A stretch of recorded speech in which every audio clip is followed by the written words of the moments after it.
The heady experience of Reykjavik comes to a sudden halt. News has surfaced that the United States has traded arms to Iran in exchange for hostages. Overnight, Reagan's approval ratings plunge from 67% to 46%. George Shultz has tried repeatedly to prevent the Reagan White House from engaging in these sales.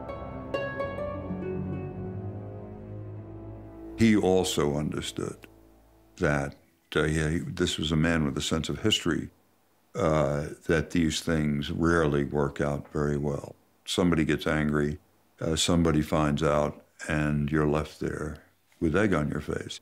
I think that Shultz's age, the fact that he had gone through Watergate, he understood how dangerous these situations were. And you broke the law, there was a good chance you were going to get caught at it.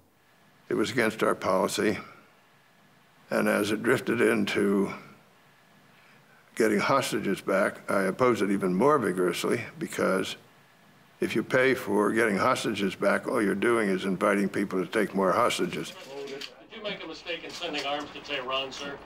No, and I'm not taking any more questions. The Washington press corps smells blood and pushes Reagan for details at every opportunity. What they now demand to know is if the arms for hostages deal will continue. They also want to hear from the Secretary of State. Shultz is invited to appear on the Sunday morning news shows. He avoids the programs until he is at last given assurance from the White House that the arms sales have stopped. With this information, he agrees to appear on CBS Face the Nation. But on the morning he is to appear on the show, Shultz receives news from the President's Chief of Staff, Don Reagan, that will place him firmly on the hot seat.